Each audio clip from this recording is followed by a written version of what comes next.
Bajaula. Comunidad Internacional Bahá'í. Oficina de Información Pública, New York Notas. El 29 de mayo de 1992 señala el centenario del fallecimiento de Bajaula. Su visión de la humanidad como un solo pueblo y de la tierra como una patria común, que fue rechazada sin prestarle atención por los líderes del mundo a quienes se les proclamó por primera vez hace más de 100 años, se ha convertido hoy en el centro de convergencia de la esperanza humana. Del mismo modo, resulta ineludible el derrumbamiento del orden moral y social, previsto en esta misma declaración con sobrecogedora claridad. Este acontecimiento ha motivado la publicación de esta breve introducción a la vida y obra de Bajaula. Preparada a petición de la Casa Universal de Justicia, responsable de la empresa mundial que los acontecimientos de hace un siglo pusieron en marcha, ofrece una perspectiva del sentimiento de confianza con el que los bahá'ís de todo el mundo contemplan el futuro de nuestro planeta y nuestra especie. Bajaula. A medida que se aproxima el nuevo milenio, la necesidad crucial de la raza humana es encontrar una visión unificadora de la naturaleza del hombre y la sociedad. Durante el último siglo la respuesta de la humanidad a este impulso ha desencadenado una serie de conmociones ideológicas que han convulsionado nuestro mundo y que ahora parecen haber quedado exhaustas. La pasión invertida en el esfuerzo, a pesar de sus resultados desalentadores, da prueba de la profundidad de tal necesidad, puesto que sin una convicción común sobre el curso y la dirección de la historia humana, es inconcebible que se puedan poner los cimientos de una sociedad mundial con la que el conjunto de la humanidad pueda comprometerse. Tal visión se desarrolla en los escritos de Bajaula, la figura profética del siglo XIX cuya influencia creciente es el hecho más destacable de la historia religiosa contemporánea.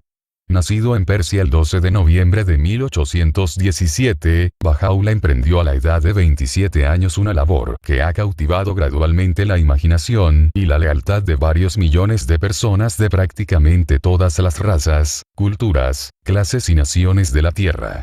El fenómeno es de tal magnitud que no tiene punto de comparación en el mundo contemporáneo, sino que está asociado más bien con los culminantes cambios de dirección del pasado colectivo de la raza humana. Bajaula declaró ser nada menos que el mensajero de Dios para la edad de la madurez humana, el portador de una revelación divina que cumple las promesas hechas en las religiones anteriores y que generará el valor y los recursos espirituales necesarios para la unificación de los pueblos del mundo. Aunque solo fuera por los efectos que ya han tenido, la vida y los escritos de Bajaula deberían atraer la atención sincera de cualquier persona que crea que la naturaleza humana es fundamentalmente espiritual y que la organización venidera de nuestro planeta debe estar inspirada en este aspecto de la realidad. La documentación que acredita estas afirmaciones está abierta a la investigación general. Por primera vez en la historia, la humanidad tiene a su disposición una crónica detallada y verificable tanto del nacimiento de un sistema religioso independiente como de la vida de su fundador. Igualmente accesible es la crónica de la respuesta que ha generado la nueva fe con el nacimiento y desarrollo de una comunidad mundial que ya puede afirmar con justicia que representa un microcosmos de la raza humana. Durante las primeras décadas de este siglo este proceso era relativamente desconocido. Los escritos de Bajaula prohíben el proselitismo agresivo que ha permitido a muchos mensajes religiosos ser ampliamente difundidos. Además, la prioridad que dio la comunidad bahá'í al establecimiento de grupos a nivel local por todo el planeta iba en detrimento de la rápida aparición de grandes concentraciones de creyentes en cualquier país o de la movilización de los recursos requeridos para programas de información pública a gran escala. Arnold Toynbee, interesado por cualquier fenómeno que pudiera representar el surgimiento de una nueva religión universal, señaló en los años 50 que la fe bahá'í era entonces más o menos tan conocida por el occidental de cultura media como el cristianismo lo había sido para la clase equivalente del Imperio Romano durante el siglo II d.C. En años más recientes, al acelerarse el crecimiento numérico de comunidades bahá'ís en muchos países, la situación ha cambiado de manera radical. Prácticamente no existe hoy día una zona del mundo donde no esté echando raíces el modelo de vida enseñado por Bajaula. El respeto que los proyectos de desarrollo económico y social de la comunidad están comenzando a ganar en círculos gubernamentales, académicos y de las Naciones Unidas refuerza aún más el argumento a favor de un examen objetivo y serio del impulso que yace tras un proceso de transformación social que es, en sus aspectos fundamentales, único en nuestro mundo. No hay ninguna duda sobre la naturaleza del impulso generador.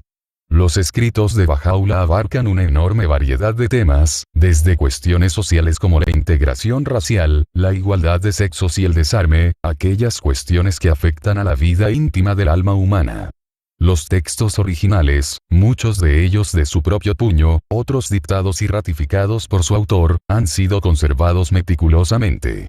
Durante varias décadas y mediante un programa sistemático de traducción y publicación, se han hecho asequibles diversas selecciones de los escritos de Baha'u'lláh a gentes de todas partes, en más de 800 idiomas. El nacimiento de una nueva revelación. La misión de Baha'u'lláh comenzó en una mazmorra subterránea de Teherán en agosto de 1852.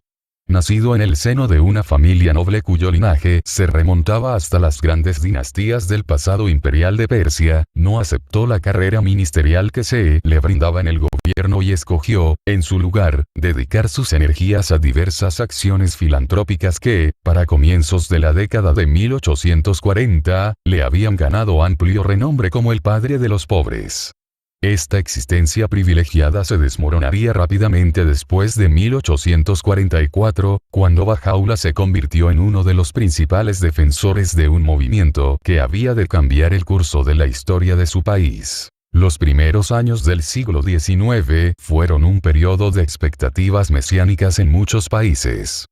Profundamente perturbados por las implicaciones de las investigaciones científicas y de la industrialización, creyentes sinceros de muchas procedencias religiosas se volvieron hacia las escrituras de sus respectivas confesiones, intentando comprender los cada vez más acelerados procesos de cambio. En Europa y América, grupos como los templarios y los mileristas creyeron haber encontrado pruebas en las escrituras cristianas que apoyaban su convicción de que la historia había terminado y que el retorno de Jesucristo estaba muy próximo. Una conmoción de similares características ocurrió en Oriente Medio en torno a la creencia de que el cumplimiento de varias profecías del Corán y de las tradiciones islámicas era inminente. Sin duda, el más dramático de estos movimientos milenaristas había sido el surgido en Persia alrededor de la persona y las enseñanzas de un joven comerciante de la ciudad de Shiraz, conocido por la historia como el Bab. Durante 9 años, de 1844 a 1853, persas de todas las clases sociales se vieron envueltos en un torbellino de esperanza y entusiasmo desatado por el anuncio hecho por el Bab de que el día de Dios estaba cerca y que él mismo era el prometido de las escrituras islámicas. La humanidad estaba, según decía él, en el umbral de una era que presenciaría la reestructuración de todos los aspectos de la vida. Nuevos campos del conocimiento aún inconcebibles permitirían que incluso los niños de la nueva era sobrepasaran al más erudito de los sabios del siglo XIX. La raza humana era llamada por Dios a abrazar estos cambios emprendiendo una transformación de su vida espiritual y moral. Su propia misión era la de preparar a la humanidad para el acontecimiento que constituía el corazón mismo de estos sucesos, la venida de ese mensajero universal de Dios, aquel a quien Dios manifestará, esperado por los seguidores de todas las religiones. Esta declaración suscitó una violenta hostilidad por parte del clero musulmán, que enseñaba que el proceso de la revelación divina había terminado con Muhammad y que cualquier afirmación de lo contrario constituía una apostasía castigable con la muerte. Sus acusaciones contra el Bab obtuvieron enseguida el apoyo de las autoridades persas. Miles de seguidores de la nueva fe perecieron en una horrenda serie de masacres llevadas a cabo por todo el país y el Bab fue ejecutado públicamente el 9 de julio de 1850. En una época de creciente presencia occidental en Oriente, estos hechos despertaron el interés y la compasión de círculos europeos influyentes. La nobleza de la vida y enseñanzas del Bab, el heroísmo de sus seguidores y la esperanza de reformas fundamentales que habían prendido en un país oscurecido, ejercieron una poderosa atracción sobre personalidades entre las que se contaban Ernest Renan, León Tolstoy, Sarah Bernhardt y el conde de Gobineau. Debido a su destacado papel en la defensa de la causa del Bab, Bahá'u'lláh fue arrestado y conducido, encadenado y a pie, hasta Teherán. Protegido en cierta medida por una reputación personal impresionante y por la posición social de su familia, así como por las protestas que el holocausto de los babíes había provocado por parte de embajadas occidentales, no fue sentenciado a muerte como propugnaban influyentes figuras de la corte real. En lugar de ello, fue arrojado al famoso Silla Chal, el Pozo Negro, una mazmorra profunda y plagada de sabandijas que se había creado en uno de los abandonados depósitos de agua de la ciudad. No se presentaron cargos, pero él y unos 30 compañeros fueron confinados sin apelación posible en la oscuridad y suciedad de ese pozo, rodeados de curtidos criminales, muchos de ellos condenados a muerte. En torno al cuello de Bahá'u'lláh cernieron una pesada cadena, tan famosa en los ambientes penitenciarios que se le había dado nombre propio. Como no pereció tan rápidamente como esperaban, intentaron envenenarle. Las marcas de la cadena habrían de quedar en su cuerpo para el resto de su vida. En los escritos de Bahá'u'lláh ocupa un lugar fundamental la exposición de los grandes temas que han preocupado a los pensadores religiosos de todas las épocas. Dios, el papel de la revelación en la historia, la relación que existe entre los diferentes sistemas religiosos del mundo, el significado de la fe y la autoridad moral como base de la organización de la sociedad humana. Algunos pasajes de estos textos hablan de forma íntima de su propia experiencia espiritual, de su respuesta a la llamada de Dios y del diálogo con el Espíritu de Dios, cuestiones que laten en el corazón mismo de su misión. Nunca antes la historia religiosa ha ofrecido al investigador la oportunidad de tener un encuentro tan sincero con el fenómeno de la revelación divina. Hacia el final de su vida, los escritos de Bahá'u'lláh sobre sus primeras experiencias incluyen una breve descripción de las condiciones del Silla Chal. Fuimos recluidos durante 4 meses en un lugar pestilente más allá de toda comparación.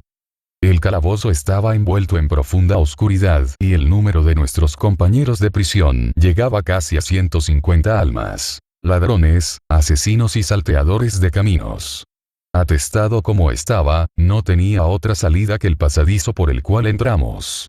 No hay pluma que pueda describir aquel lugar, ni lengua alguna expresar su repugnante hedor. La mayoría de aquellos hombres no tenía ropas ni lecho donde acostarse. Solo Dios sabe lo que nos aconteció en aquel hediondo y lóbrego lugar. Cada día los centinelas descendían los 3 empinados tramos de escalera que daban al pozo, prendían a uno o más prisioneros y los arrastraban fuera para ser ejecutados. En las calles de Teherán, los observadores occidentales quedaban horrorizados ante las escenas de víctimas babíes a las que disparaban desde la boca de un cañón, asestaban hachazos y golpes de espada hasta darles muerte, o conducían al lugar de su martirio con velas encendidas incrustadas en las heridas que les hacían en el cuerpo. Fue en estas circunstancias, ante la perspectiva de su propia e inminente muerte, cuando Bahá'u'lláh recibió las primeras señales de su misión. Cierta noche, en un sueño, se escucharon por doquier estas exaltadas palabras. Verdaderamente, te haremos victorioso por ti mismo y por tu pluma. No te aflijas por lo que te ha acontecido, ni temas porque tú estás a salvo. Dentro de poco Dios hará surgir los tesoros de la tierra. Hombres que te ayudarán por ti mismo y por tu nombre, para lo cual Dios ha hecho revivir los corazones de aquellos que le han reconocido. La experiencia de la revelación divina, tratada solo de forma indirecta en los relatos que se han conservado sobre la vida de Buda, Moisés, Jesucristo y Muhammad, es descrita de forma gráfica por las propias palabras de Bahá'u'lláh. Durante los días en que yací en la prisión de Teherán, a pesar de que el mortificante peso de las cadenas y la atmósfera hedionda solo me permitían dormir un poco, aun en esos infrecuentes momentos de adormecimiento yo sentía como si algo fluyera desde la corona de mi cabeza sobre mi pecho, como un poderoso torrente que se precipitara sobre la tierra desde la cumbre de una elevada montaña. Como consecuencia de ello, cada miembro de mi cuerpo se encendía. En esos momentos mi lengua recitaba lo que ningún hombre soportaría oír: exilio. Finalmente, y todavía sin haberse celebrado juicio ni haberse presentado recurso alguno, Bahá'u'lláh fue liberado de la prisión y desterrado inmediatamente de su tierra natal, confiscándosele arbitrariamente sus riquezas y propiedades. el representante diplomático ruso, que le conocía personalmente y había seguido las persecuciones babilles con creciente preocupación, le ofreció su protección y refugio en tierras que estaban bajo el control de su gobierno. Dado el clima político imperante, la aceptación de tal ayuda hubiese sido tergiversada por otros, casi con seguridad, atribuyéndola a implicaciones políticas. 12. Quizá por esta razón Bahá'u'lláh prefirió aceptar el destierro al vecino territorio de Irak, en aquel entonces bajo el dominio del Imperio Otomano. Esta expulsión fue el comienzo de 40 años de exilio, encarcelamiento y amarga persecución. En los años inmediatamente posteriores a su salida de Persia, Bahá'u'lláh dio prioridad a las necesidades de la comunidad Babí que se había agrupado en Bagdad, una tarea que había recaído sobre él por ser el único verdadero líder Babí que había sobrevivido a las masacres. La muerte del Bab y la pérdida casi simultánea de la mayoría de los maestros y guías de la nueva fe habían dejado a los creyentes dispersos y desmoralizados. Cuando sus esfuerzos por reunir a los que habían huido a Irak despertaron celos y disensión, él siguió el camino que todos los mensajeros de Dios anteriores habían tomado y se retiró a un lugar desierto, escogiendo para este propósito la región montañosa del Kurdistán. Su retiro, como diría posteriormente, no contemplaba regreso. El motivo era evitar llegar a ser objeto de discordia entre los fieles, fuente de disturbios para nuestros compañeros. Aunque los 2 años pasados en el Kurdistán fueron un periodo de severas privaciones y sufrimiento físico, Bahá'u'lláh los describe como una época de intensa felicidad durante la cual reflexionó profundamente sobre el mensaje que se le había confiado. A solas, comulgábamos con nuestro espíritu, ajenos al mundo y a todo lo que hay en él. Solo con grandes reticencias, y porque estimaba que era su responsabilidad hacia la causa del Bab, accedió finalmente ante los mensajes urgentes del resto del desesperado grupo de exiliados de Bagdad que habían descubierto su paradero y le rogaban que volviera y asumiera la dirección de la comunidad. 2 de los volúmenes más importantes de los escritos de Bahá'u'lláh datan de este primer periodo de exilio que precede a la declaración de su misión en 1863. El primero de ellos es un pequeño libro que él tituló Las Palabras Ocultas. Escrito en forma de compilación de aforismos morales, este volumen constituye el corazón ético del mensaje de Bahá'u'lláh. En versos que Bahá'u'lláh describe como la esencia de las enseñanzas espirituales de todas las revelaciones del pasado, la voz de Dios habla directamente al alma humana. Oh hijo del espíritu. Lo más amado de todo ante mi vista es la justicia. No te separes de ella si está en mí tu anhelo y no la menosprecies para tener en ti mi confianza. Con su ayuda verás con tus propios ojos y no por los ojos de otros y comprenderás por tu propio entendimiento y no por el de tu vecino. Pondrá en tu corazón como te corresponde ser. En verdad, la justicia es mi dádiva para ti y el signo de mi amorosa bondad. Manténla pues ante tus ojos, oh hijo del ser. Ámame para que yo pueda amarte. Si tú no me amas, mi amor no puede en modo alguno llegar a ti. Sábelo, oh siervo, oh hijo del hombre. No te aflijas a menos que estés lejos de nosotros. Y no te regocijes a menos que te acerques y vuelvas a nosotros.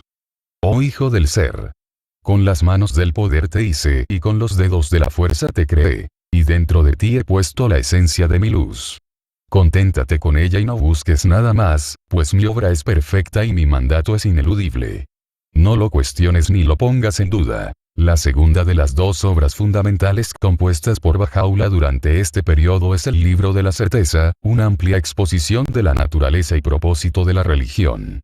En pasajes que extraen significados no solo del Corán, sino con igual facilidad y penetración del Antiguo y Nuevo Testamento, se describe a los mensajeros de Dios como agentes de un proceso único y continuo, el despertar de la raza humana a sus potencialidades espirituales y morales.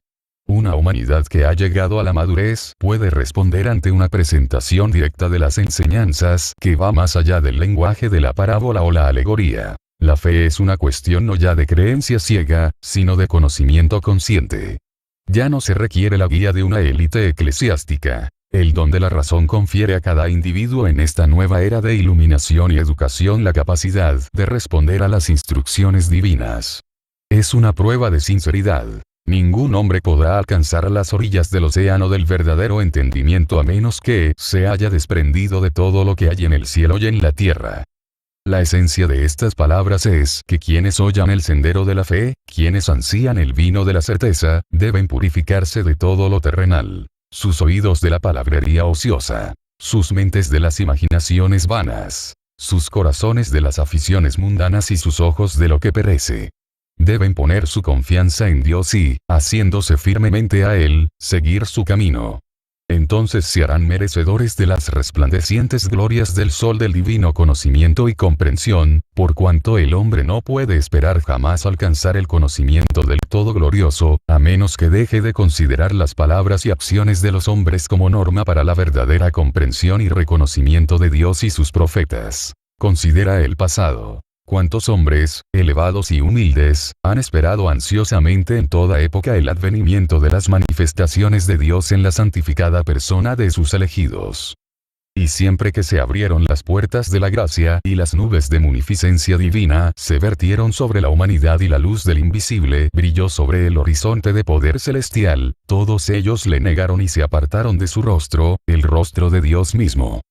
Solo cuando la lámpara de la búsqueda, del esfuerzo ardiente, del deseo anhelante, de la devoción apasionada, del amor fervoroso, del arrobamiento y del éxtasis se haya encendido en el corazón del buscador y sople sobre su alma la brisa de su amorosa bondad, será disipada la oscuridad del error, será dispersada la bruma de las dudas y los recelos y su ser será envuelto por la luz del conocimiento y de la certeza. Entonces los múltiples favores y la efusión de gracia del Santo y Eterno Espíritu conferirán al buscador una nueva vida tal que se hallará dotado de una vista nueva, un oído nuevo, un corazón nuevo y una mente nueva. Mirando con el ojo de Dios, percibirá dentro de cada átomo una puerta que le conducirá a las posiciones de la certeza absoluta.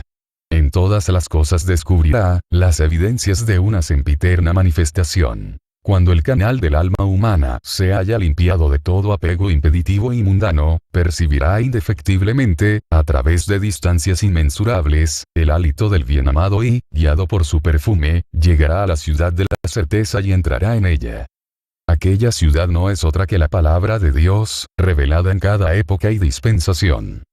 Toda la guía, las bendiciones, el conocimiento, la comprensión, la fe y la certeza conferidas a cuanto hay en el cielo y en la tierra, están ocultas y se atesoran en esas ciudades. No se hace referencia abiertamente a la propia misión, aún no anunciada, de Bahá'u'lláh. En concreto, el libro de la certeza está estructurado en torno a una vigorosa exposición de la misión del martirizado Bab.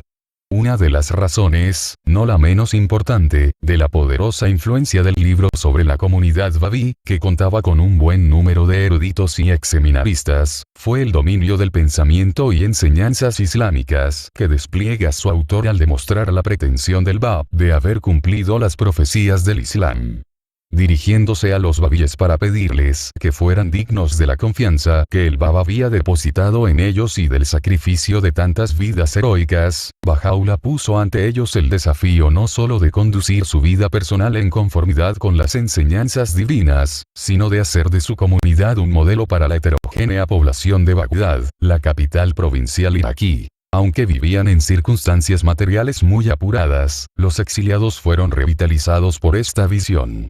Uno de los miembros del grupo, un hombre llamado Nabil, que posteriormente iba a dejar una historia detallada de los ministerios del Bab y de Bahá'u'lláh, ha descrito la intensidad espiritual de aquellos días. Muchas noches más de 10 personas subsistían con tan solo un puñado de dátiles.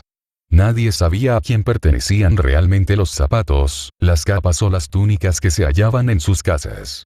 Ninguno de ellos, cuando iba al bazar, podía asegurar que los zapatos que llevaba eran los suyos y tampoco cada uno de los que entraba en presencia de Bahá'u'lláh podía afirmar que la capa o túnica que llevaba le pertenecía. ¡Oh, qué júbilo el de aquellos días y qué felicidad y asombro en aquellas horas! Para consternación de las autoridades consulares persas, que creían que el episodio Babí había concluido, la comunidad de exiliados llegó gradualmente a convertirse en un elemento respetado e influyente en la capital provincial de Irak y en las ciudades cercanas. Debido a que varios de los más importantes santuarios del Islam chiita se encontraban en la zona, había un flujo constante de peregrinos persas que se veía así expuesto, en las circunstancias más favorables, a la reanudación de la influencia babí.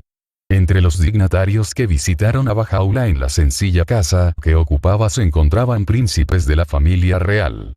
Tan encantado quedó uno de ellos con la experiencia que concibió la idea un tanto ingenua de que, erigiendo un duplicado de aquella casa en los jardines de su propia residencia, podría así volver a experimentar algo de la atmósfera de pureza espiritual y desprendimiento que por un breve tiempo había encontrado.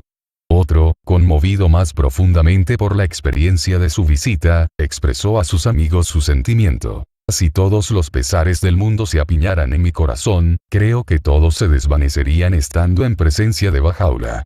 Es como si hubiese entrado al mismísimo paraíso. La declaración en el jardín de Rizván en 1863. Bahá'u'lláh vio llegado el momento de empezar a familiarizar a algunos de los que le rodeaban con la misión que le había sido confiada en la oscuridad del Siyachal. Esta decisión coincidió con una nueva etapa en la campaña de oposición a su labor que el clero musulmán chiita y los representantes del gobierno persa habían seguido manteniendo implacablemente. Temiendo que la aprobación y los elogios que empezaban a dedicar a Bahá'u'lláh algunos de los persas influyentes que visitaban Irak volvieran a encender el entusiasmo popular en Persia, el gobierno del Shah presionó a las autoridades otomanas para que le trasladaran lejos de la frontera, hacia el interior del imperio. Finalmente, el gobierno turco accedió a estas presiones e instó al exiliado a que, en calidad de invitado, estableciera su residencia en la capital, Constantinopla. A pesar de los términos corteses en los que estaba redactado el mensaje, la intención era claramente la de exigir su cumplimiento. Para entonces la devoción del pequeño grupo de exiliados se había centrado en la persona de Bahá'u'lláh y en su exposición de las enseñanzas del Bab. Eran cada vez más los que habían llegado al convencimiento de que él hablaba no solo como el defensor del Bab, sino en nombre de aquella causa mucho mayor que este último había declarado inminente. La creencia pasó a ser certeza a finales de abril de 1863, cuando Bahá'u'lláh, en vísperas de su partida hacia Constantinopla, reunió a varios de sus compañeros en un jardín al que más tarde se le daría el nombre de Rizván, paraíso, y les confió el hecho central de su misión. Durante los 4 años siguientes, aunque no se consideró apropiado anunciarlo abiertamente, los que habían oído a Bahá'u'lláh compartieron gradualmente con amigos de confianza la noticia de que las promesas del Bab se habían cumplido y que el día de Dios había amanecido. Las circunstancias concretas que rodearon esta comunicación privada, en palabras de la autoridad bahá'í más íntimamente familiarizada con la documentación de la época, están envueltas en una oscuridad que los futuros historiadores hallarán difícil de penetrar. La naturaleza de la declaración puede apreciarse en varias referencias que Bahá'u'lláh habría de hacer a su propia misión en muchos de sus escritos posteriores. El propósito que cimenta toda la creación es la revelación de este muy sublime y santísimo día, conocido como el Día de Dios en sus libros y escrituras. El día que todos los profetas, elegidos y santos, han deseado presenciar. Este es el día en el que la humanidad puede contemplar el rostro y oír la voz del prometido. La llamada de Dios ha sido proclamada y la luz de su semblante se ha levantado sobre los hombres.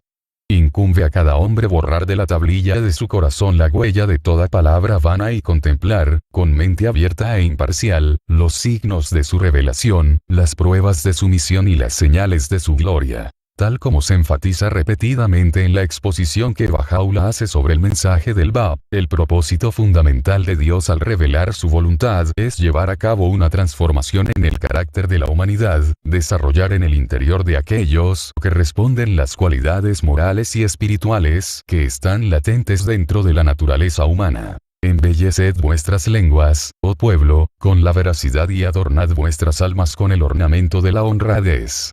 Cuidado, oh pueblo, no sea que obréis traicioneramente con alguien. Sed los fiduciarios de Dios entre sus criaturas y los emblemas de su generosidad en medio de su pueblo. Iluminad y santificad vuestros corazones. No dejéis que sean profanados por las espinas del odio ni por los abrojos de la malicia. Habitáis en un solo mundo y habéis sido creados por la acción de una única voluntad. Bendito es aquel que se asocia con todos los hombres con un espíritu de máxima bondad y amor. El proselitismo agresivo que había caracterizado en épocas pasadas los esfuerzos para promover la causa de la religión es declarado indigno del día de Dios. Cada persona que ha reconocido la revelación tiene la obligación de compartirla con quienes crea que están buscando, pero dejando la respuesta enteramente en manos de quienes le escuchan. Mostrad paciencia, benevolencia y amor los unos con los otros.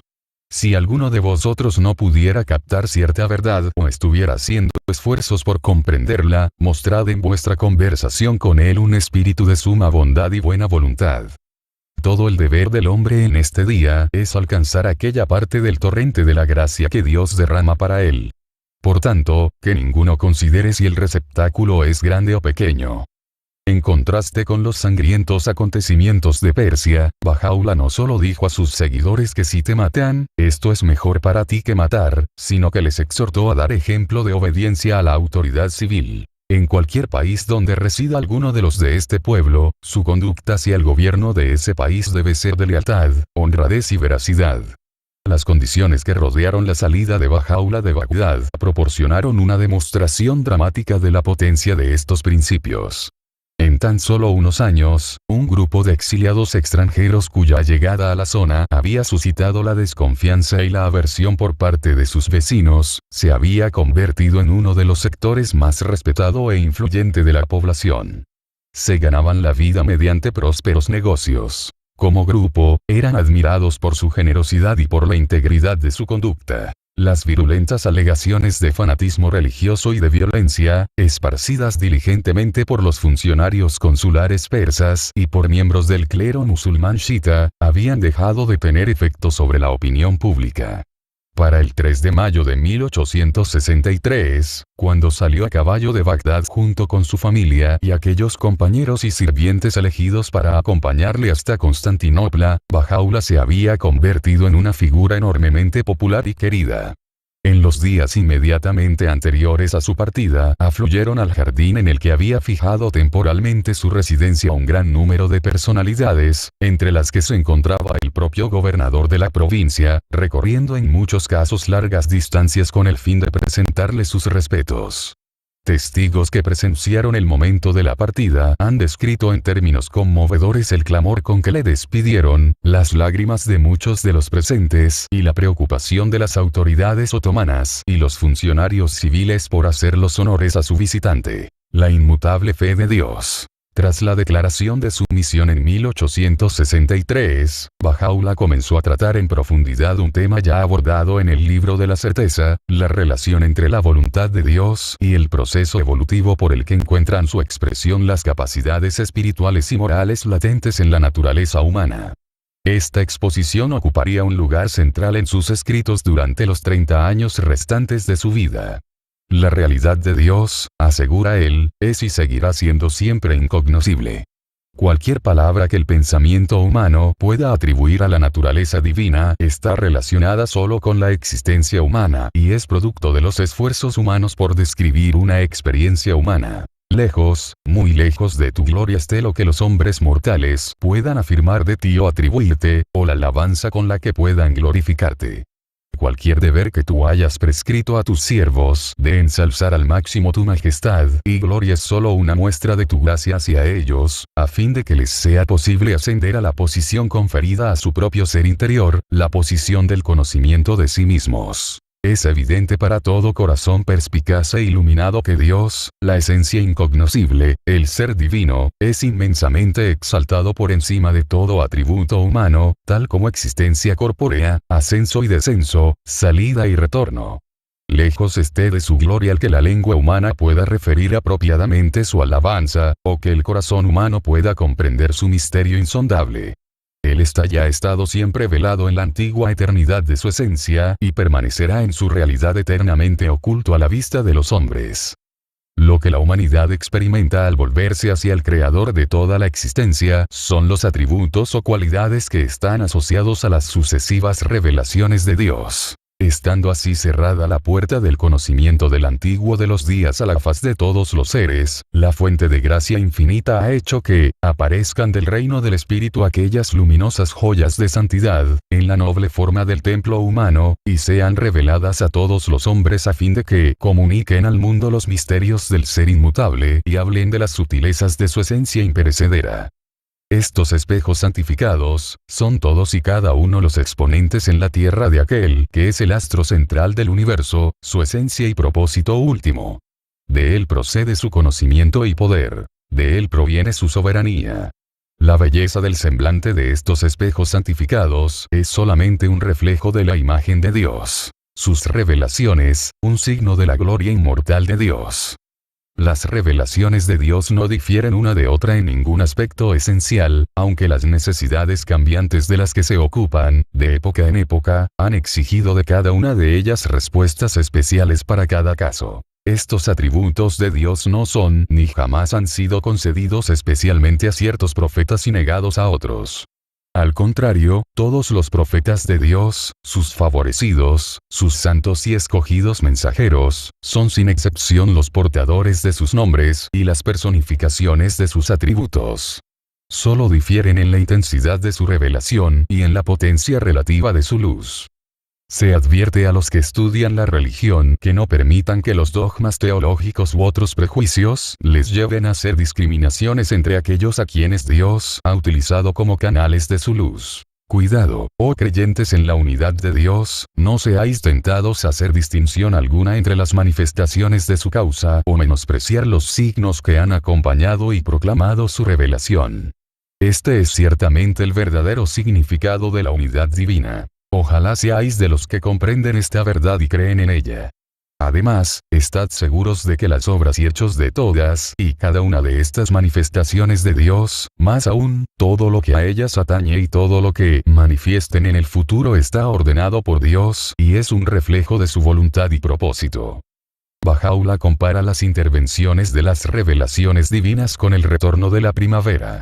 Los mensajeros de Dios no son meros maestros, aunque esta es una de sus funciones principales. Antes bien, el espíritu de sus palabras, junto con el ejemplo de sus vidas, tiene la capacidad de penetrar en las raíces de la motivación humana y producir cambios fundamentales y duraderos.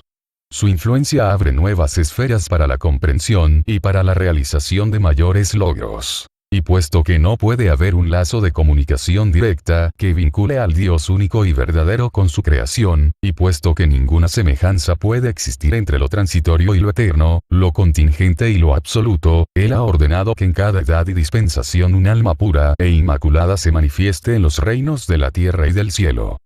Conducidos por la luz de indefectible guía e investidos con soberanía suprema, ellos, los mensajeros de Dios, están facultados para usar la inspiración de sus palabras, las efusiones de su gracia infalible y la brisa santificadora de su revelación para limpiar, de todo corazón anhelante y de todo espíritu receptivo, la escoria y polvo de las preocupaciones y limitaciones terrenales.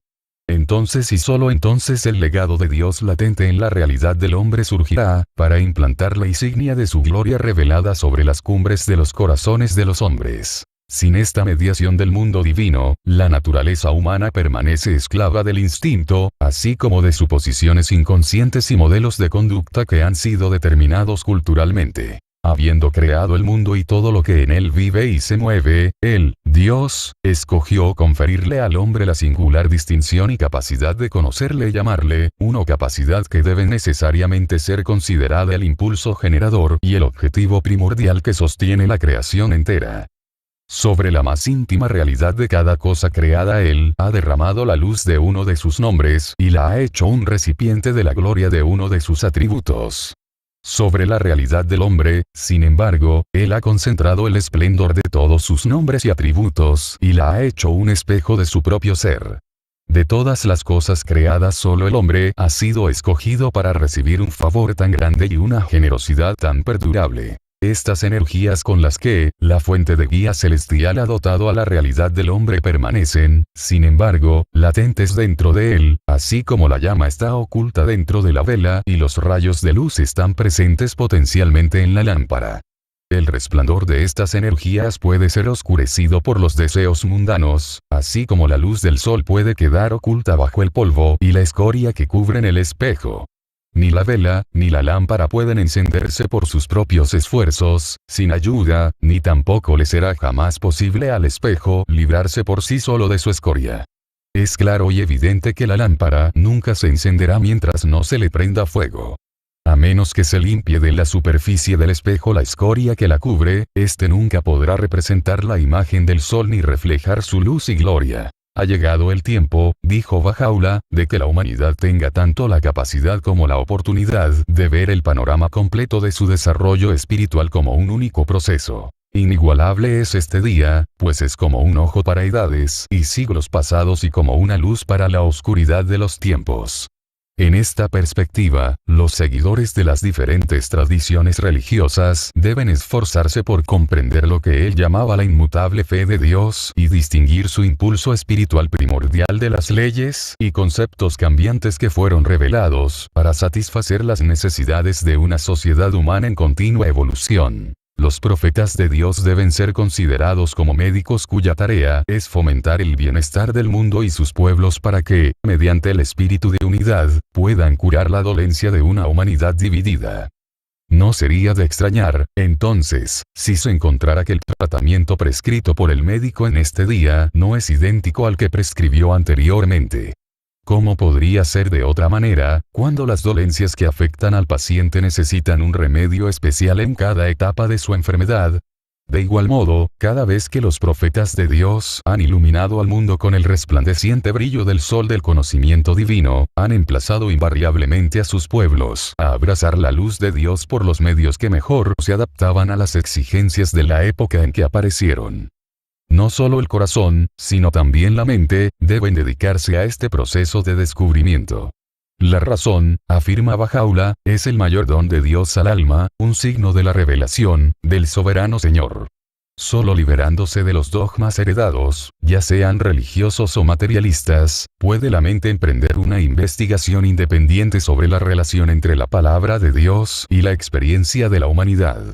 En tal búsqueda uno de los mayores obstáculos es el prejuicio. Advierte a los amados del Dios único y verdadero que no juzguen con ojo demasiado crítico los dichos y escritos de los hombres. Que más bien consideren tales dichos y escritos con espíritu de imparcialidad y amorosa simpatía. La manifestación de Dios, algo común a todos los fieles de cualquiera de los sistemas religiosos del mundo, es el convencimiento de que a través de la revelación divina el alma entra en contacto con el mundo de Dios y que es esta relación la que da un sentido verdadero a la vida. Algunos de los pasajes más importantes de los escritos de Baha'u'lláh son los que exponen extensamente la naturaleza y el papel de aquellos que son los canales de esta revelación, los mensajeros o manifestaciones de Dios. Una analogía que se encuentra repetidamente en estos pasajes es la del sol físico. Mientras éste comparte ciertas características con otros cuerpos del sistema solar, difiere sin embargo de ellos en que es, en sí mismo, la fuente de luz del sistema. Los planetas y satélites reflejan la luz, mientras que el sol la emite como un atributo inseparable de su propia naturaleza. El sistema gira alrededor de este punto focal y cada uno de sus miembros no solo es influido por su composición particular, sino también por la fuente de luz del sistema. Del mismo modo, afirma Baha'u'lláh, la personalidad humana que la manifestación de Dios comparte con el resto de la humanidad se diferencia de las otras de tal modo que la hace adecuada para servir como canal o vehículo para la revelación de Dios. Las referencias aparentemente contradictorias respecto a esta doble posición atribuidas, por ejemplo, a Cristo han sido una de las muchas fuentes de confusión y disensión religiosas a través de la historia. Baha'u'lláh dice sobre el tema: todo lo que hay en los cielos y todo lo que hay en la tierra es una prueba directa de la revelación de los atributos y nombres de Dios. En un grado sumo, esto es verdadero acerca del hombre, quien, entre todo lo creado, ha sido señalado para la gloria de tal distinción.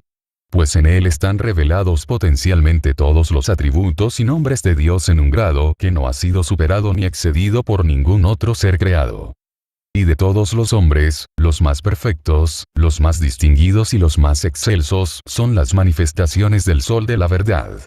Más aún, todos, excepto estas manifestaciones, viven por la acción de su voluntad y se mueven y existen por las efusiones de su gracia. A través de la historia, la convicción de los creyentes de que el fundador de su propia religión ocupaba una posición única ha tenido el efecto de suscitar una intensa especulación sobre la naturaleza de la manifestación de Dios. Tal especulación ha sido, sin embargo, seriamente obstaculizada por las dificultades de interpretar y resolver las alusiones alegóricas de las escrituras del pasado.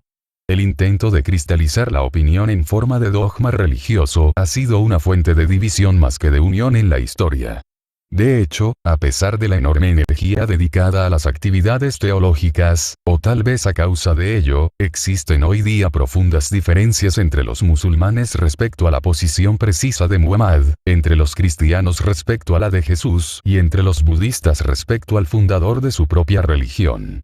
Como es demasiado evidente, las controversias creadas por estas y otras diferencias dentro de una determinada tradición han demostrado ser al menos tan profundas, como las que separan dicha tradición de sus religiones hermanas. De particular importancia para la comprensión de las enseñanzas de Bahá'u'lláh sobre la unidad de las religiones son sus declaraciones acerca de la posición de los sucesivos mensajeros de Dios y sobre la función que han realizado en la historia espiritual de la humanidad. Las manifestaciones de Dios tienen, cada una de ellas, una doble posición. Una es la posición de abstracción pura y unidad esencial. En este sentido, si tú las llamas a todas ellas por un solo nombre y les asignas los mismos atributos, no te desvías de la verdad. La otra posición es la de distinción y pertenece al mundo de la creación y sus limitaciones. Respecto a esto, cada manifestación de Dios tiene una individualidad distinta, una misión definidamente señalada, una revelación predestinada y limitaciones especialmente designadas. Cada una de ellas es conocida por un nombre diferente y se caracteriza por un atributo especial, cumple una misión definida. Vistas a la luz de la segunda posición, manifiestan servidumbre absoluta, máxima pobreza y completo olvido de sí mismas. Tal como él dice: soy el siervo de Dios. No soy más que un hombre como vosotros. Si alguna de las manifestaciones universales de Dios declarase: yo soy Dios, diría ciertamente la verdad y no cabría duda alguna de ello. Ya que, a través de su revelación, sus atributos y nombres manifiestan en el mundo la revelación de Dios, sus nombres y sus atributos. Y si alguno de ellos pronunciase la expresión: yo soy el mensajero de Dios, también diría indudablemente la verdad. Contemplados bajo esta luz, se ve que todos ellos no son más que mensajeros de ese Rey ideal, de esa esencia inmutable. Y si dijesen: somos los siervos de Dios, esto también es un hecho manifiesto e indiscutible. Pues se han manifestado en condición de total servidumbre, una servidumbre tal que ningún hombre puede alcanzar. De este modo, cualquiera que sea su expresión, ya pertenezca al reino de la divinidad, o a la posición de Señor, profeta, mensajero, guardián, apóstol o siervo, todo es cierto, sin la menor sombra de duda. Por lo tanto, estos dichos tienen que ser atentamente considerados, para que las expresiones divergentes de las manifestaciones del invisible y auroras de santidad dejen de agitar al alma y confundir la mente. Una civilización en continuo progreso. En estos párrafos se halla implícita una perspectiva que representa la característica más desafiante de la exposición de Bahá'u'lláh sobre la función de la manifestación de Dios. La revelación divina, declara él, es la fuerza motriz de la civilización. Cuando tiene lugar esa revelación, su efecto transformador sobre las mentes y las almas de los que responden a ella es reproducido en la nueva sociedad que va tomando forma paulatinamente en torno a esa experiencia. Aparece un nuevo foco de lealtad que puede lograr el compromiso de pueblos de muy diversas culturas. La música y las artes utilizan símbolos que transmiten unas aspiraciones mucho más ricas y maduras. Una nueva y radical definición de los conceptos de lo correcto y lo erróneo hace posible la formulación de nuevos códigos de leyes civiles y de conducta. Se crean nuevas instituciones con el propósito de dar expresión a los impulsos de responsabilidad moral que anteriormente eran ignorados o desconocidos. Estaba en el mundo y el mundo fue hecho por él. A medida que la nueva cultura evoluciona hacia una civilización, asimila los logros e ideas de épocas pasadas en una multitud de nuevas combinaciones. Las características de antiguas culturas que no pueden ser incorporadas se atrofian o son adoptadas por elementos marginales de la población. La palabra de Dios crea nuevas posibilidades tanto en la conciencia individual como en las relaciones humanas. Toda palabra que emana de la boca de Dios está dotada de tal potencia que puede infundir nueva vida en cada estructura humana.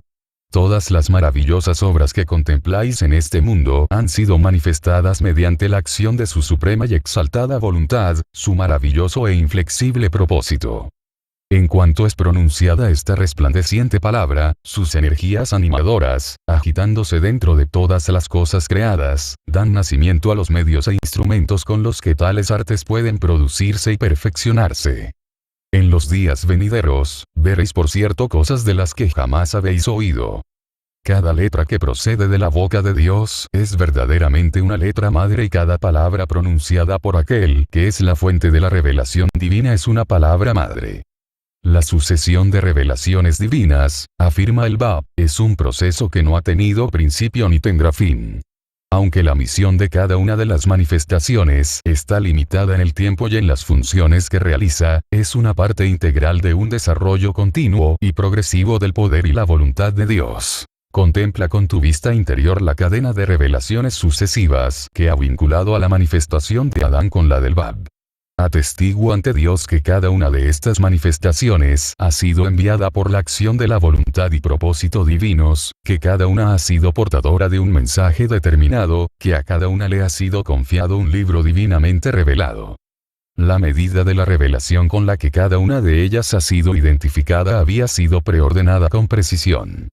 Finalmente, a medida que una civilización en continua evolución agota sus fuentes espirituales, empieza un proceso de desintegración, al igual que ocurre en el mundo de los fenómenos. Volviendo otra vez a las analogías que ofrece la naturaleza, Baha'u'lláh compara esta pausa en el desarrollo de la civilización con la llegada del invierno. Disminuye tanto la vitalidad moral como la cohesión social. Los desafíos, que se hubieran superado en etapas anteriores o se hubieran convertido en oportunidades para la investigación y el éxito, se convierten en barreras insuperables. La religión pierde su relevancia y la inquietud renovadora va interrumpiéndose progresivamente, haciendo cada vez más profundas las divisiones sociales. La incertidumbre sobre el significado y valor de la vida genera cada vez más ansiedad y confusión. Refiriéndose a esta condición de nuestra propia época, Baha'u'lláh dice: percibimos perfectamente cómo toda la raza humana está rodeada de grandes e incalculables aflicciones. La vemos languidecer en su lecho de enfermo, severamente atribulada y desilusionada. Los que están embriagados de orgullo se han interpuesto entre ella y el divino e infalible médico. Atestiguad cómo han envuelto a todos los hombres, incluidos ellos mismos, en la red de sus artificios. No pueden descubrir la causa de la enfermedad, ni tampoco poseen conocimiento alguno del remedio. Han concebido que lo recto es torcido y han imaginado que su amigo es un enemigo. Cuando cada uno de los impulsos divinos se ha cumplido, el proceso se repite. Una nueva manifestación de Dios aparece con una medida más plena de la inspiración divina para la siguiente etapa del despertar y del proceso civilizador de la humanidad. Considera la hora en que la suprema manifestación de Dios se revela a los hombres. Hasta la llegada de esa hora, el antiguo ser, que permanece todavía desconocido a los hombres y no ha dado aún expresión a la palabra de Dios es, él mismo, el omnisciente en un mundo en el que no hay ningún hombre que le haya conocido. Él en verdad es el creador sin una creación. Este es de hecho el día del que se ha escrito. ¿De quién será el reino en este día? Y no se encuentra a nadie dispuesto a contestar. Hasta que una parte de la humanidad comienza a responder a la nueva revelación y un nuevo paradigma espiritual y social empieza a tomar forma, la gente subsiste espiritual y moralmente con los últimos vestigios de los dones divinos anteriores. Las tareas rutinarias de la sociedad pueden seguir haciéndose o no. Las leyes se pueden obedecer o incumplir. Las tentativas políticas y sociales pueden funcionar o fracasar. Pero las raíces de la fe, sin las cuales ninguna sociedad puede durar indefinidamente, se han secado. En el fin del tiempo, el fin del mundo, los que están despiertos espiritualmente comienzan a volverse de nuevo hacia la fuente creativa. No importa cuán torpe o molesto pueda ser el proceso, no importa lo poco elegantes o desafortunadas que sean algunas de las opciones consideradas, tal búsqueda es una respuesta instintiva a la constatación de que se ha abierto un inmenso abismo en la vida ordenada de la humanidad. Los efectos de la nueva revelación, dice Baha'u'lláh, son universales y no limitados a la vida y enseñanzas de la manifestación de Dios, que es el eje central de la revelación. Aunque no se comprendan, estos efectos impregnan cada vez más los asuntos humanos, revelando las contradicciones existentes en las creencias populares y en la sociedad, e intensificando la búsqueda de una mayor comprensión. La sucesión de las manifestaciones es un hecho consustancial a la creación, declara Baha'u'lláh, y continuará durante toda la vida del mundo. Dios ha enviado a sus mensajeros para que sucedan a Moisés y Jesús y continuará haciéndolo hasta el fin que no tiene fin. El día de Dios. ¿Cuál es, según Baha'u'lláh, la meta de la evolución de la conciencia humana? En la perspectiva de la eternidad, el propósito de esta evolución es que Dios viera, cada vez con más nitidez, el reflejo de sus perfecciones en el espejo de su creación y que, en palabras de Baha'u'lláh, cada hombre pueda atestiguar en sí mismo, por sí mismo y en la posición de la manifestación de su Señor, que verdaderamente no hay otro Dios salvo Él y que cada hombre pueda alcanzar así su camino hacia la cumbre de las realidades, hasta que nadie contemple cosa alguna, cualquiera que sea, sin ver en ella a Dios. En el contexto de la historia de la civilización, el objetivo de la sucesión de las manifestaciones divinas ha sido preparar la conciencia humana para la unificación de la humanidad como una sola especie, más aún, como un único organismo capaz de asumir la responsabilidad de su futuro colectivo. Aquel que es vuestro Señor, el Todo Misericordioso, dice Baha'u'lláh, atesora en su corazón el deseo de ver a toda la raza humana como una sola alma y un solo cuerpo. Hasta que la humanidad no haya aceptado su unidad orgánica, no podrá ni siquiera afrontar sus desafíos inmediatos, mucho menos aquellos que le aguardan en el futuro. El bienestar de la humanidad, reitera Baha'u'lláh, su paz y seguridad son inalcanzables a menos y hasta que su unidad sea firmemente establecida.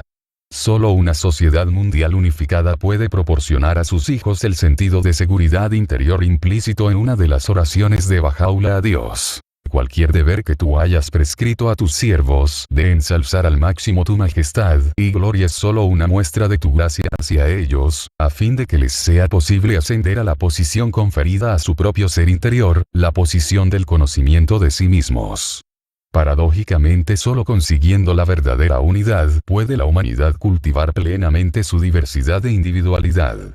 Esta es la meta a la que han servido las misiones de todas las manifestaciones de Dios conocidas en la historia, el día de un solo rebaño y un solo pastor. Su consecución, afirma Baha'u'lláh, es la etapa de la civilización a la que se aproxima la humanidad. Una de las analogías más sugerentes, que se encuentra en los escritos no solo de Baha'u'lláh, sino también con anterioridad en los del Bab, es la comparación entre la evolución de la raza humana y la vida del ser humano individual. La humanidad ha pasado por etapas en su desarrollo colectivo que recuerdan los periodos de la infancia y la adolescencia en el proceso de maduración de sus miembros individuales. Estamos experimentando ahora los comienzos de nuestra madurez colectiva, dotada con nuevas capacidades y oportunidades de las que apenas si tenemos la más mínima conciencia. Desde esta perspectiva, no es difícil comprender la primacía dada en las enseñanzas de Baha'u'lláh al principio de la unidad. La unidad de la humanidad es el tema central de la era que ahora comienza, la norma con la que deben ser probadas todas las propuestas para el progreso de la humanidad. Hay solo una raza humana, insiste Baha'u'lláh. Las nociones heredadas de que un grupo étnico o racial es de algún modo superior al resto de la humanidad no tienen fundamento.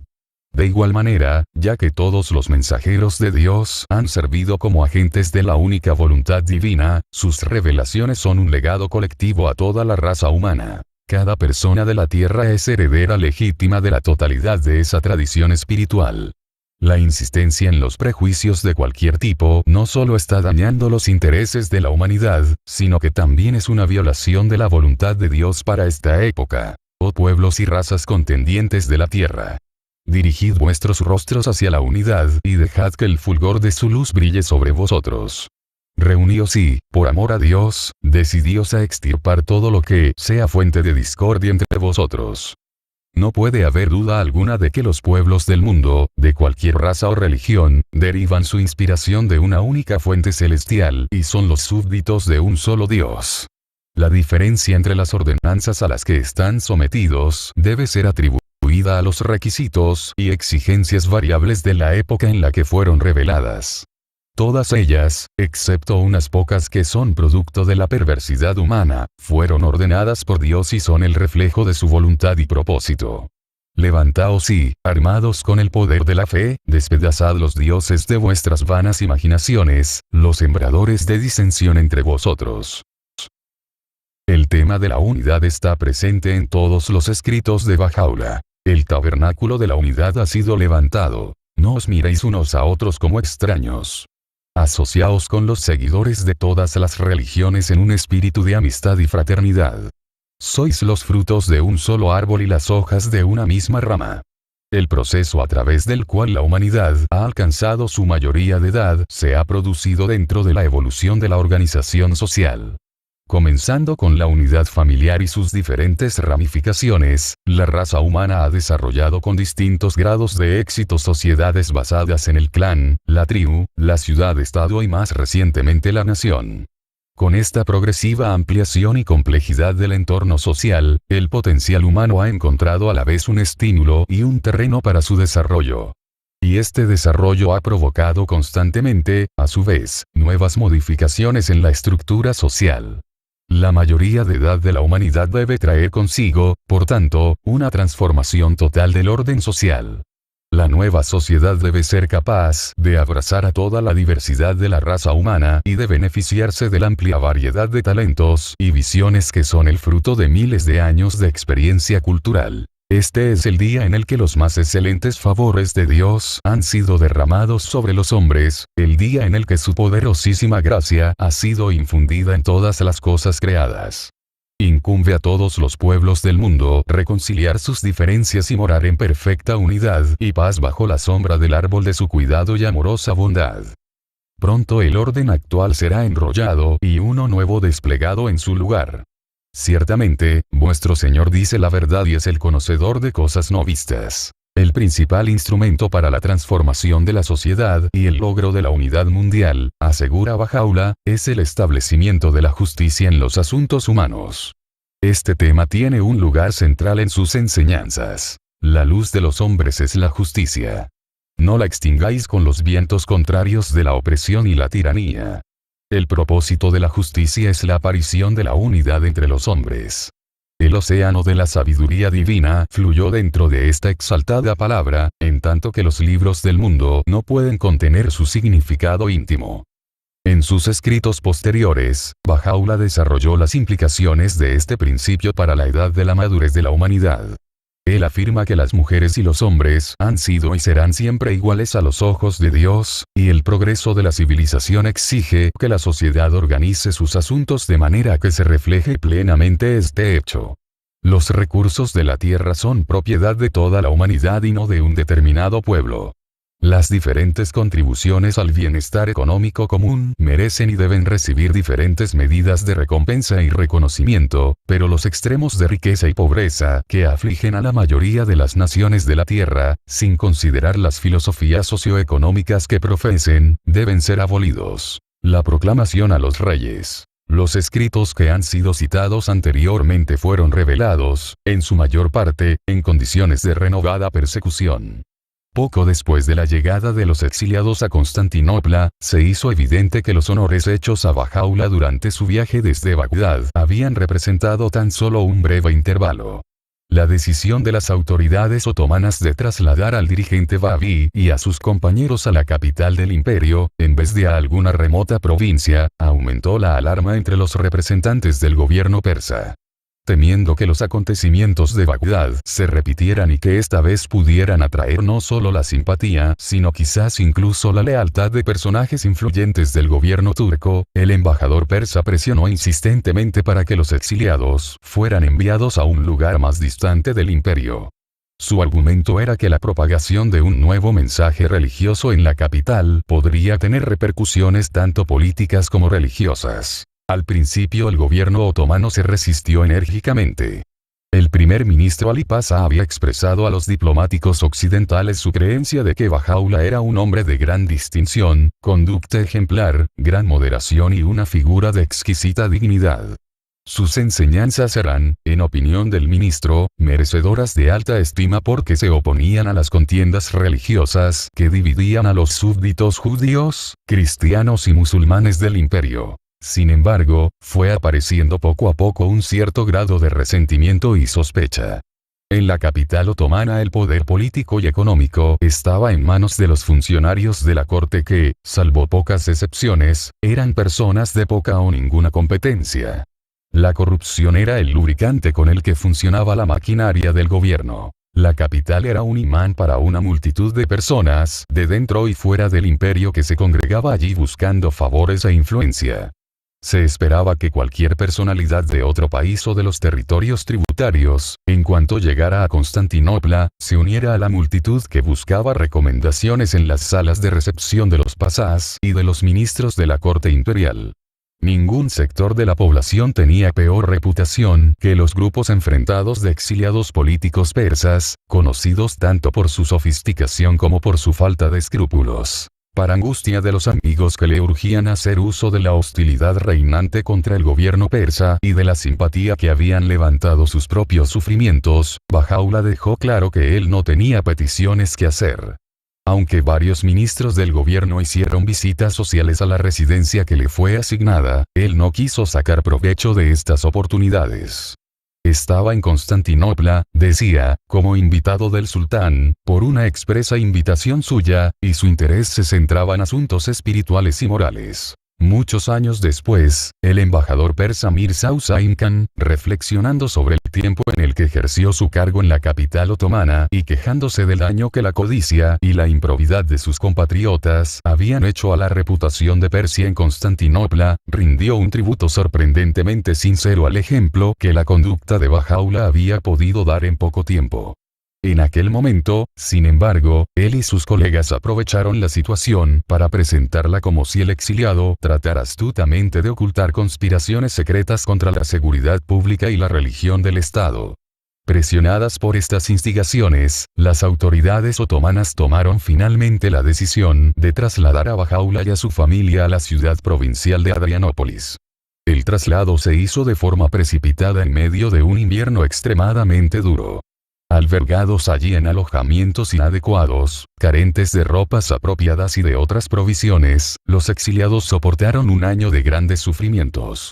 Estaba claro que, sin estar acusados de ningún crimen y sin darles oportunidad de defenderse, se les había hecho prisioneros del Estado de forma arbitraria. Desde el punto de vista de la historia religiosa, los sucesivos exilios de Bahá'u'lláh a Constantinopla y Adrianópolis tienen un notable simbolismo.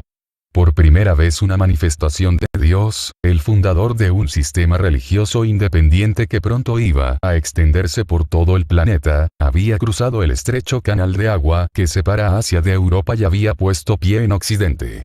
Todas las demás grandes religiones habían surgido en Asia y los ministerios de sus fundadores se habían limitado a ese continente. Refiriéndose al hecho de que las dispensaciones del pasado, y en particular las de Abraham, Cristo y Muhammad, habían producido sus frutos más importantes en el desarrollo de la civilización durante su curso de expansión hacia el oeste, Bahá'u'lláh predijo que esto mismo ocurriría en esta nueva era, pero a una escala inmensamente mayor. En Oriente ha amanecido la luz de su revelación y en Occidente han aparecido los signos de su dominio. Ponderad esto en vuestros corazones, oh pueblo. Así pues, no es del todo sorprendente que Bahá'u'lláh eligiera este momento para hacer pública la misión que había obtenido lentamente la devoción de los seguidores del Bab por todo Oriente Medio. Su anuncio se hizo en forma de una serie de declaraciones que se cuentan entre los documentos más notables de la historia religiosa. En ellos la manifestación de Dios se dirige a los reyes y gobernantes del mundo anunciándoles el alba del día de Dios, aludiendo a los cambios aún inconcebibles que estaban cobrando impulso en todo el mundo y llamándoles, como responsables ante Dios y ante sus semejantes, a levantarse y servir al proceso de unificación de la raza humana. Debido a la veneración que les profesaban sus súbditos y a la naturaleza absoluta del dominio que la mayoría de ellos ejercía, estaba en sus manos, según dijo Bahá'u'lláh, colaborar en la realización de lo que él llamaba la paz más grande, un orden mundial caracterizado por la unidad y animado por la justicia divina. Solo con gran dificultad puede el lector de hoy día imaginar el ámbito moral e intelectual en que vivían estos monarcas de hace un siglo. Por sus biografías y correspondencia privada resulta evidente que, con pocas excepciones, eran personas devotas que tenían un papel destacado en la vida espiritual de sus respectivas naciones, a menudo como cabezas de las religiones del Estado, y que estaban convencidos de las verdades infalibles de la Biblia o del Corán. El poder que la mayoría de ellos ejercía lo atribuían directamente a la autoridad divina de los pasajes de esas mismas escrituras, una autoridad sobre la que se expresaban de forma categórica. Ellos eran los ungidos de Dios. Las profecías de los últimos días y del reino de Dios no eran para ellos un mito o una alegoría, sino certezas sobre las que descansaba todo el orden moral y por las que ellos mismos serían llamados por Dios a rendir cuentas de sus responsabilidades. Las cartas de Bahá'u'lláh se dirigen a esta esfera del pensamiento. Oh reyes de la tierra. Ha venido aquel que es el soberano Señor de todo. El reino es de Dios, el protector omnipotente, el que subsiste por sí mismo. Esta es una revelación con la que nada de lo que poseéis puede compararse, ojalá lo supierais. Estad atentos, no sea que el orgullo os prive de reconocer la fuente de la revelación y las cosas de este mundo os separen como por un velo de aquel que es el creador del cielo. Por la rectitud de Dios. No es nuestro deseo adueñarnos de vuestros reinos. Nuestra misión es tomar los corazones de los hombres y poseerlos. Sabed que los pobres son el depósito de Dios entre vosotros. Cuidaos de no traicionar su depósito, de no proceder injustamente con ellos y de no caminar por los caminos de los traicioneros. Con toda seguridad seréis llamados a dar cuenta de su depósito el día en el que la balanza de la justicia será establecida, día en el que todos recibirán lo que merezcan, en el que los hechos de todos los hombres, sean ricos o pobres, serán sopesados.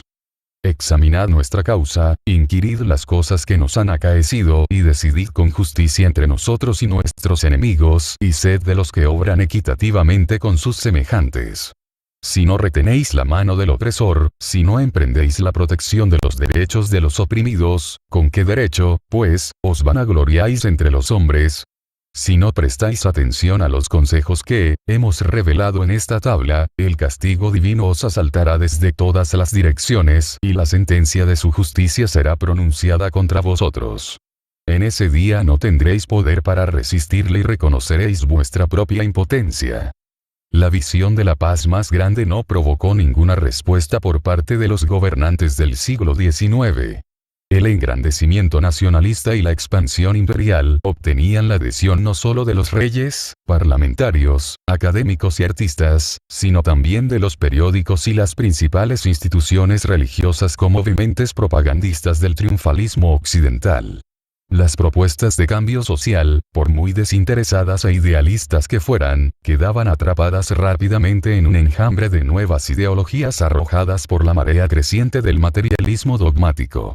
En Oriente, fascinados por sus propias pretensiones de representar todo lo que la humanidad podía haber conocido o pudiera conocer alguna vez acerca de Dios y de la verdad, el mundo islámico se hundía cada vez más en la ignorancia, en el letargo y en una sombría hostilidad hacia una raza humana que no había sido capaz de reconocer esta supremacía espiritual. La llegada a Tierra Santa. Dados los anteriores acontecimientos de Bagdad, parece sorprendente que las autoridades otomanas no previeran las consecuencias del establecimiento de Bahá'u'lláh en otra importante capital de provincia. Al año de su llegada a Adrianópolis, su prisionero había despertado primero el interés y luego la ferviente admiración de figuras destacadas tanto de la vida intelectual como administrativa de la región.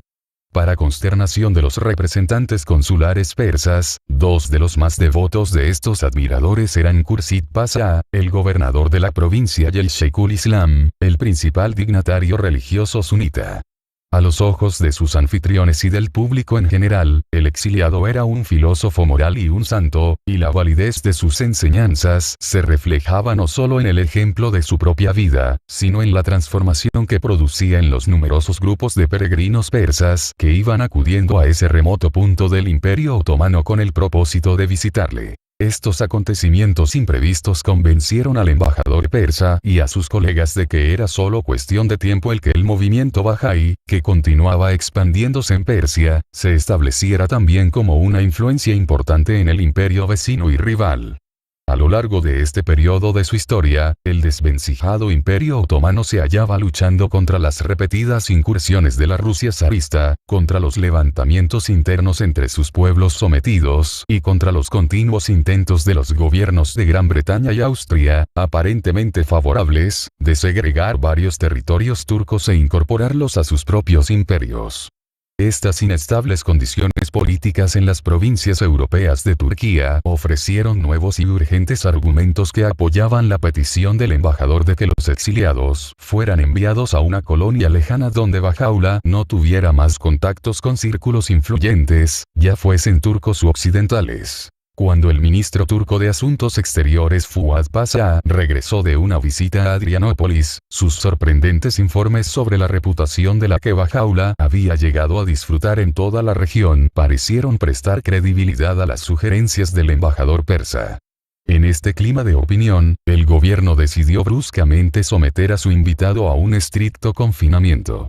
Sin previo aviso, una mañana temprano los soldados rodearon la casa de Bahá'u'lláh y se ordenó a los exiliados que se prepararan para partir hacia un destino desconocido. El lugar escogido para este destierro final fue la siniestra ciudad fortaleza de Acá, Acre, en la costa de Tierra Santa.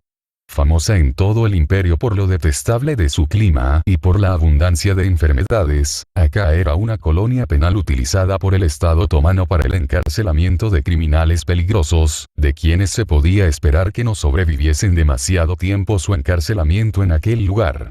Desde su llegada en agosto de 1868, Bahá'u'lláh, los miembros de su familia y un grupo de sus seguidores que habían sido exiliados con él, iban a experimentar 2 años de sufrimientos y abusos dentro de la fortaleza misma. Después serían confinados bajo arresto domiciliario en un edificio cercano propiedad de un comerciante local. Durante mucho tiempo los exiliados fueron rehuidos por la supersticiosa población local, que había sido advertida en sermones públicos contra el dios de los persas, descrito como un enemigo del orden público y promotor de ideas blasfemas e inmorales. Varios miembros del pequeño grupo de exiliados murieron a causa de las privaciones y otras condiciones a las que fueron sometidos. Mirando retrospectivamente, parece una profunda ironía que la elección de Tierra Santa como el lugar del confinamiento forzado de Bahá'u'lláh hubiera sido el resultado de la presión de enemigos eclesiásticos y civiles cuyo objetivo era extinguir su influencia religiosa. Palestina, reverenciada por 3 de las grandes religiones monoteístas como el punto donde los mundos de Dios y del hombre se entrecruzan, mantenía por entonces, como lo había hecho durante miles de años, una posición única en las esperanzas de los hombres. Solo pocas semanas antes de la llegada de Bahá'u'lláh, los principales líderes del movimiento protestante alemán Templer habían partido de Europa en barco para establecer al pie del Monte Carmelo una colonia que daría la bienvenida a Cristo, cuyo advenimiento creían inminente. Sobre los dinteles de varias de las pequeñas casas que construyeron, mirando a través de la bahía hacia la prisión de Bahá'u'lláh, pueden verse aún inscripciones grabadas como Dergeris Nage el Señor está cerca. En Acá, Bahá'u'lláh continuó dictando la serie de cartas a gobernantes individuales que había comenzado en Adrianópolis. Varias de ellas contenían advertencias sobre el juicio de Dios por su negligencia y mal gobierno, advertencias cuyo dramático cumplimiento levantó una intensa discusión pública por todo el Oriente Próximo. Menos de 2 meses después de que los exiliados llegaran a la ciudad-prisión, por ejemplo Fuad Pasha, el ministro de Asuntos Exteriores otomano cuyos tergiversados informes habían precipitado el destierro, fue destituido de su puesto bruscamente y murió en Francia de un ataque al corazón. El suceso había sido advertido por la misma declaración que predecía el pronto cese de su colega, el primer ministro Ali Pasha, el derrocamiento y muerte del sultán y la pérdida de los territorios turcos en Europa, una serie de desastres que se sucedieron uno tras otro. En una carta al emperador Napoleón III se le prevenía de que, a causa de su falta de sinceridad y su abuso de poder, tu reino se precipitará en la confusión y tu imperio se te irá de las manos, como castigo por lo que has forjado. ¿Acaso tu pompa te ha vuelto orgulloso? Por mi vida. No durará. sobre la desastrosa guerra franco-prusiana y el consiguiente derrocamiento de Napoleón III, que ocurrió menos de un año después de este anuncio, Alistair One, un erudito contemporáneo de la historia política francesa del siglo XIX, ha escrito: la historia no conoce tal vez un ejemplo más sorprendente de lo que los griegos llamaban peripateía, la terrible caída desde las alturas del orgullo. Ciertamente ninguna nación de los tiempos modernos, tan repleta de aparente grandeza y opulencia en logros materiales, ha sido sometida nunca a una humillación peor en tan corto espacio de tiempo. Solo pocos meses antes de la imprevista serie de acontecimientos que condujeron en Europa a la invasión de los estados pontificios y a la anexión de Roma por las fuerzas del nuevo reino de Italia, una declaración dirigida al Papa Pío IX había exhortado al pontífice: abandona tu reino a los reyes y sal de tu habitación con el rostro vuelto hacia el reino. Sé cómo fue tu Señor. Verdaderamente ha llegado el día de la cosecha y todas las cosas han sido separadas unas de otras. Él ha guardado lo que escogió de los receptáculos de la justicia y ha arrojado al fuego aquello que lo merece. Wilhelm I, rey de Prusia, cuyos ejércitos tuvieron una victoria tan aplastante en la guerra franco-prusiana, había recibido la advertencia de Baha'u'lláh en el Kitab al-Aqdas de hacer caso del ejemplo de la caída de Napoleón III y de otros dirigentes que habían sido victoriosos en guerra, y no permitir que el orgullo le impidiera reconocer esta revelación. Que Baha'u'lláh previó que el emperador alemán no iba a responder a esta advertencia se ve por el pasaje presagioso que aparece más adelante en ese mismo libro: oh riberas del Rin, os hemos visto cubiertas de sangre, por cuanto las espadas de la venganza fueron desenvainadas contra vosotras, y os ocurrirá de nuevo. Y oímos las lamentaciones de Berlín, aunque hoy esté en conspicua gloria. Un tono marcadamente diferente caracteriza a dos de las más importantes declaraciones, una dirigida a la reina Victoria y la otra a los gobernantes de América y presidentes de sus repúblicas. La primera alaba el logro innovador que representaba la abolición de la esclavitud en todo el Imperio Británico y elogia el principio de gobierno representativo. La segunda, que comienza con el anuncio del Día de Dios, concluye con un llamamiento, prácticamente un mandato, que no tiene paralelo en ninguno de los otros mensajes. Acoged al abatido con las manos de la justicia y aplastad al opresor jactancioso, con la vara de los mandamientos de tu Señor, el ordenador, el omnisapiente. La religión como luz y oscuridad. La condena más severa de Baha'u'lláh está reservada a las barreras que la religión organizada ha erigido a lo largo de la historia entre la humanidad y las revelaciones de Dios. Dogmas inspirados en la superstición popular y perfeccionados por un empleo inadecuado de la facultad racional, se han impuesto repetidamente sobre un proceso divino cuyo propósito en todo tiempo ha sido espiritual y moral. Las leyes de interacción social, reveladas con el propósito de consolidar la vida comunitaria, han sido convertidas en las bases para erigir estructuras de doctrinas arcanas y prácticas que han agobiado a las masas a cuyo beneficio se suponía que debían servir.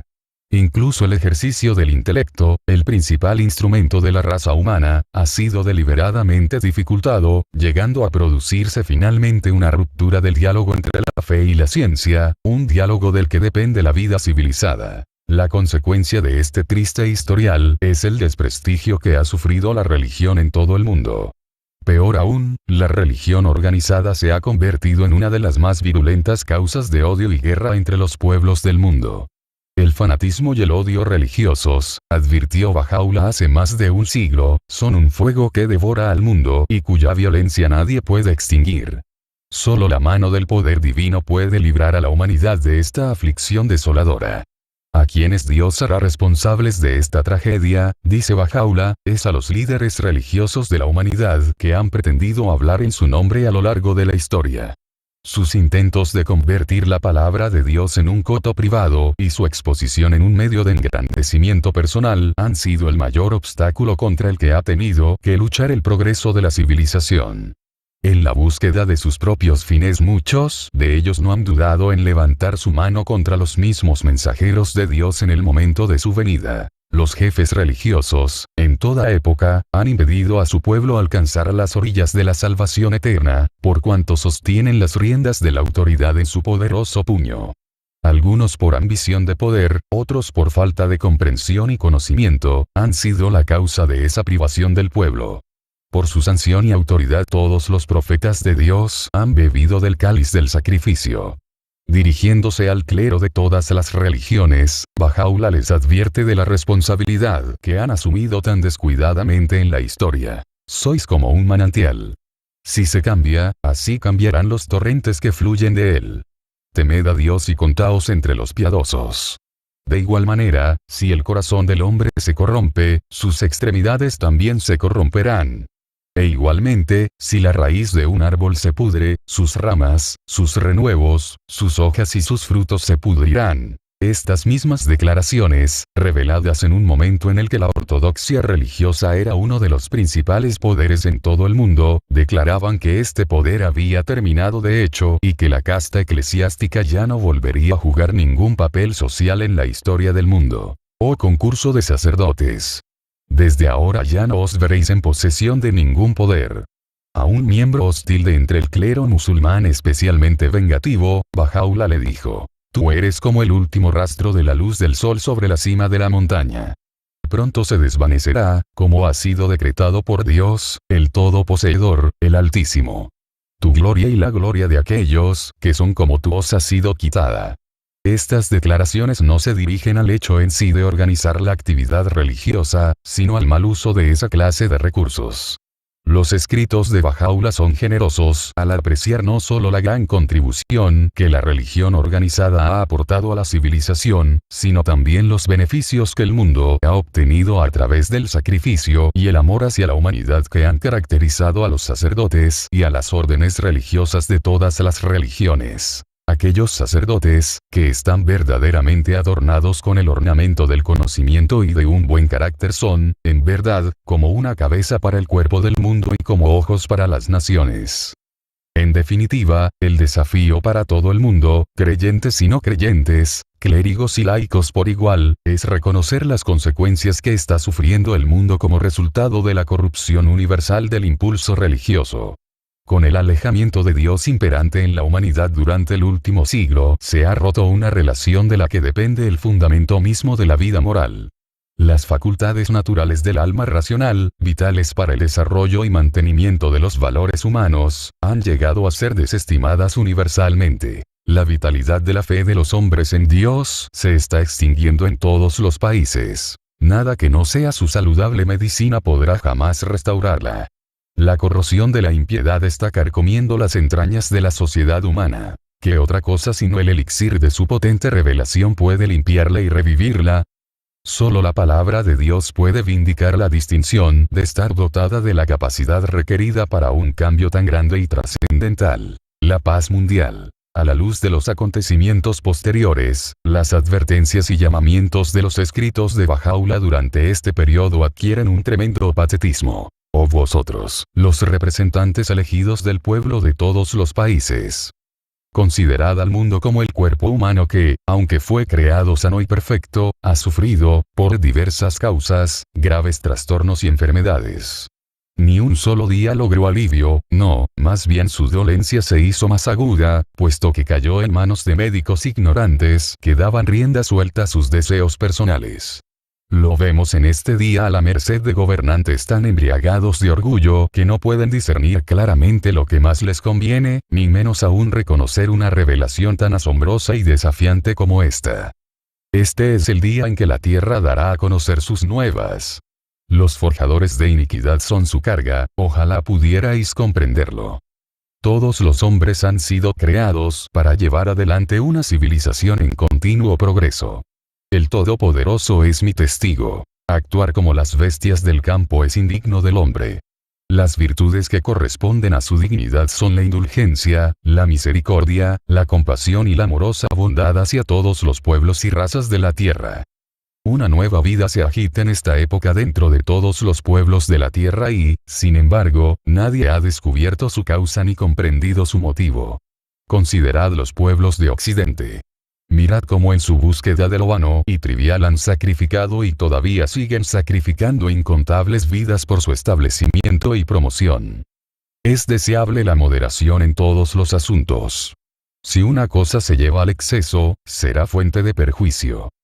Cosas extrañas y asombrosas existen en la tierra, pero están ocultas a las mentes y a la comprensión de los hombres.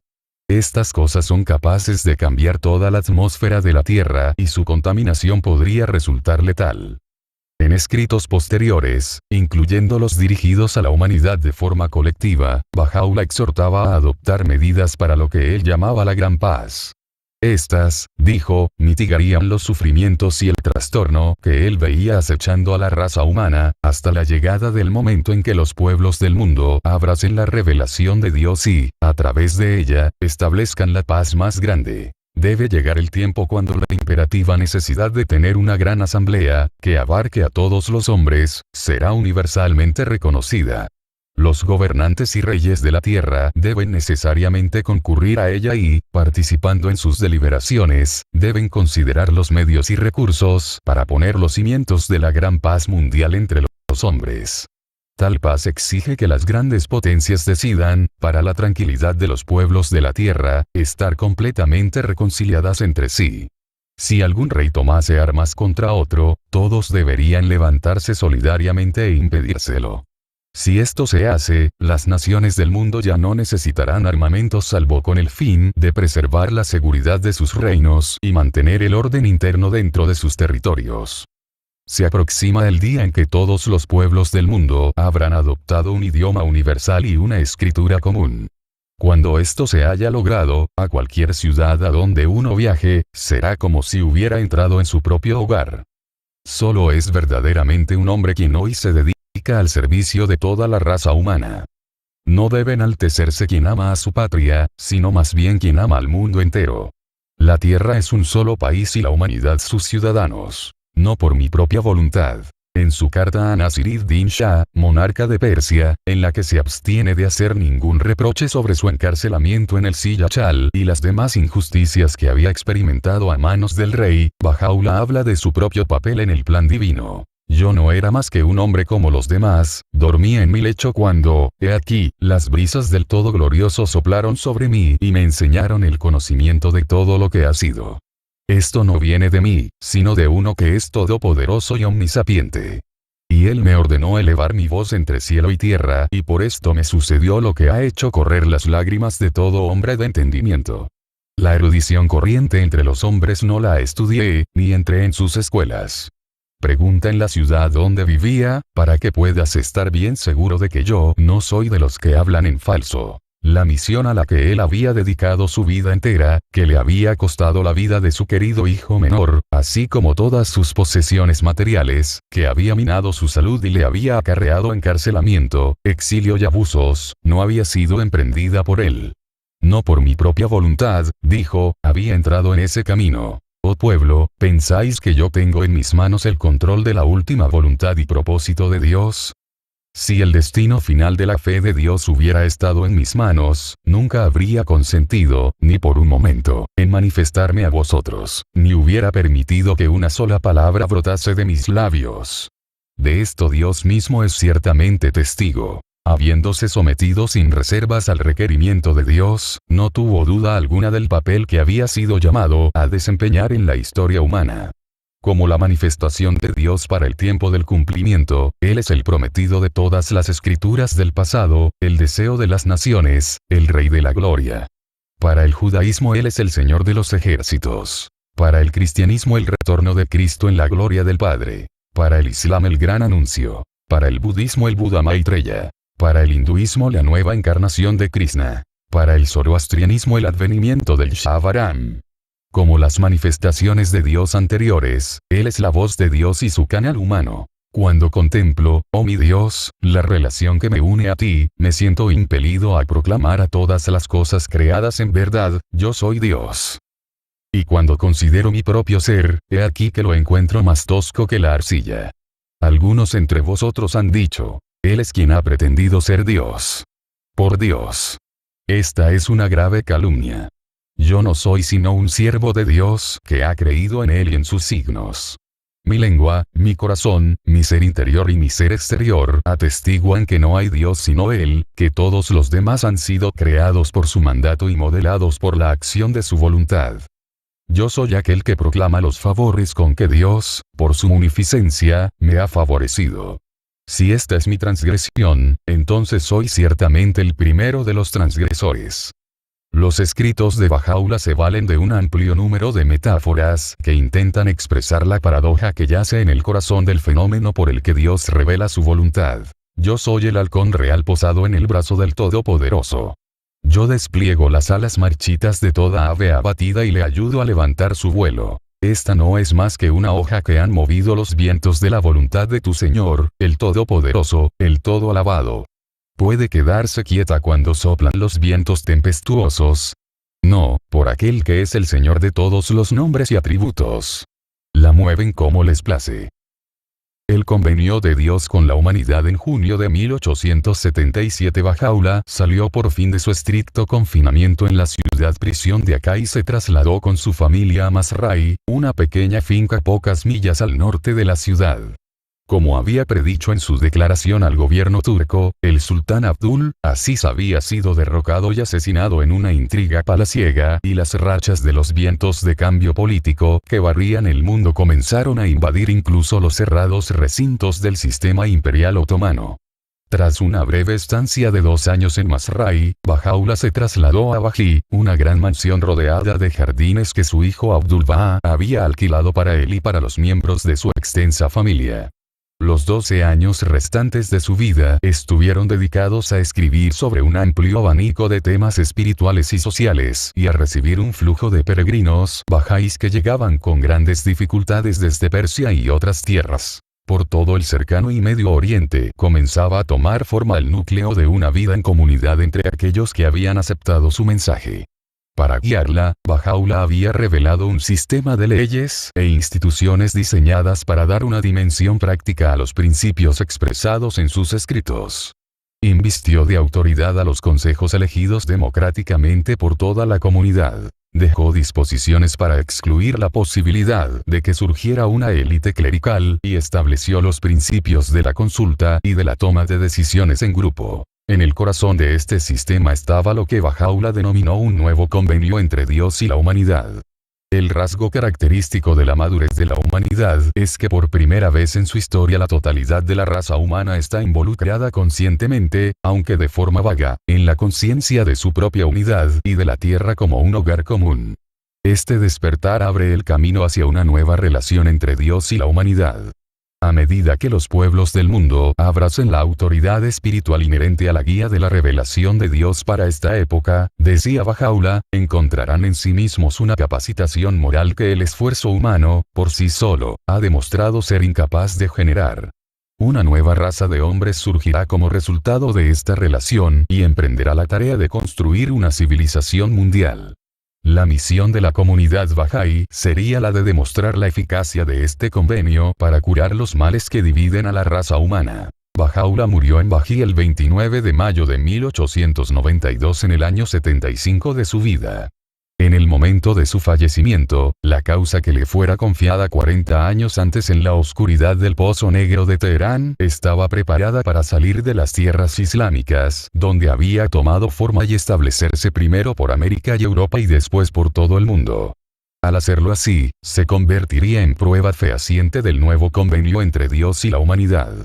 La fe Bahá'í con su comunidad de creyentes sería la única entre las religiones independientes del mundo que iba a pasar con éxito este primer siglo crítico de su existencia con su unidad firmemente intacta y sin sufrir la antigua plaga de cismas y facciones. Esta experiencia ofrece una evidencia irrefutable para la afirmación de Bahá'u'lláh de que la raza humana, en toda su diversidad, puede aprender a vivir y a trabajar como un solo pueblo, en una patria común planetaria. Solo 2 años antes de su muerte, Bahá'u'lláh recibió en Bají a uno de los pocos occidentales que le vieron y el único que dejó un relato escrito de la experiencia. El visitante era Edward Granville Browne, un orientalista joven y prometedor de la Universidad de Cambridge, cuya atención se había sentido atraída originalmente por la dramática historia del Bab y de su heroico grupo de seguidores. Sobre su encuentro con Bahá'u'lláh, Browne escribió: Aunque yo tenía una vaga idea del lugar a donde iba y a quien había de contemplar, pues no se me había dado ninguna indicación precisa, pasaron unos segundos antes de que, estremecido de asombro y reverente temor, tuviera conciencia de que la habitación no estaba vacía. En el ángulo donde el diván tocaba la pared, distinguí una extraordinaria y venerable figura. El rostro de aquel a quien contemplé nunca lo podré olvidar, aunque no puedo describirlo. Esos ojos penetrantes parecían leer en el alma de uno. En su amplia frente había poder y autoridad. No necesitaba preguntar en presencia de quién me encontraba al inclinarme ante aquel que es el objeto de una devoción y un amor que los reyes podrían envidiar y por los cuales los emperadores suspiran en vano. Una voz digna y suave me pidió que me sentara y continuó: «Alabado sea Dios, ya que tú has llegado hasta mí. Has venido a ver a un prisionero y un desterrado. Nosotros solo deseamos el bien del mundo y la felicidad de las naciones. Sin embargo, nos consideran causantes de sedición y de contiendas, merecedoras de la prisión y el destierro. Que todas las naciones tengan una fe común y todos los hombres sean como hermanos. Que se fortalezcan los lazos de afecto y unidad entre los hijos de los hombres. Que desaparezca la diversidad de religiones y se anulen las diferencias de raza. ¿Qué mal hay en esto? Pero esto se cumplirá, estas luchas sin objeto, estas guerras desastrosas pasarán y la paz más grande reinará.